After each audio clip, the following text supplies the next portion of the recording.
we move on to the schedule now, and the schedule concerns the base teacher. Now I'm just calling the schedule student's grade file. Okay, so this is the cover page.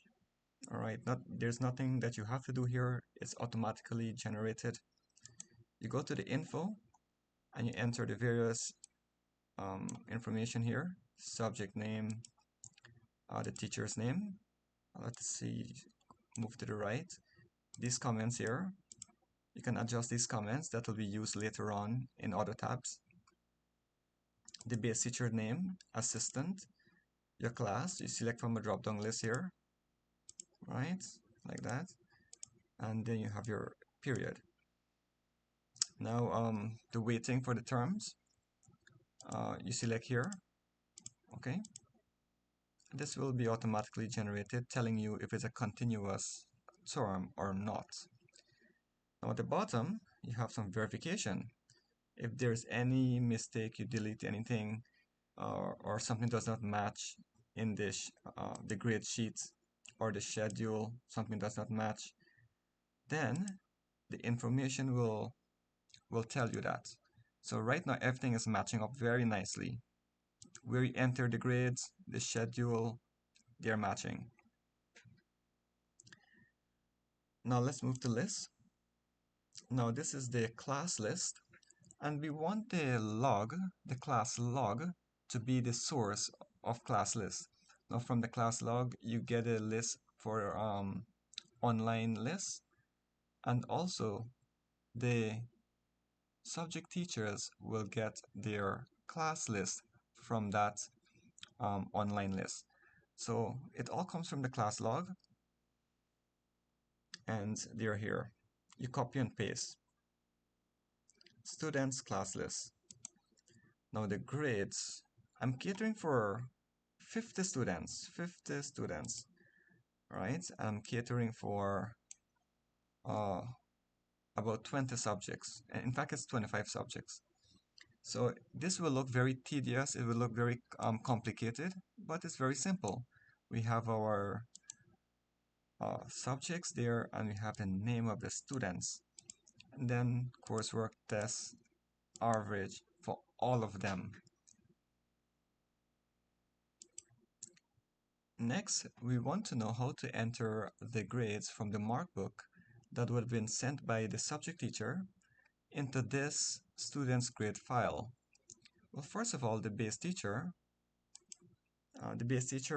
will collect the markbook, and you open one of the markbook, let's say from the PE teacher.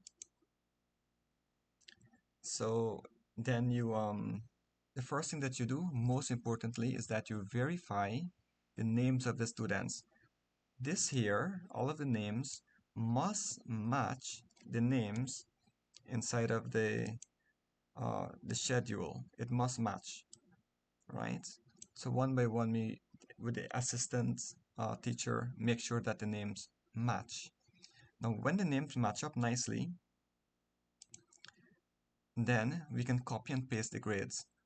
So I have here the grades. So it's a continuous assessment term. So I'm just going to copy the coursework grades alone. I do not need a test. I copy from there. I go to my my grades file, and I go to physical education, which is right here, and I paste it here. Paste as values. I right click and paste as values. So there you go. So because it's a continuous assessment term, the grades for the coursework will appear back as the grades for the average, right? And even self, I put in some numbers here, let's say 25. You will still see 77, because our formula in the info would have been 1. You're taking the full coursework weighting and none from the test.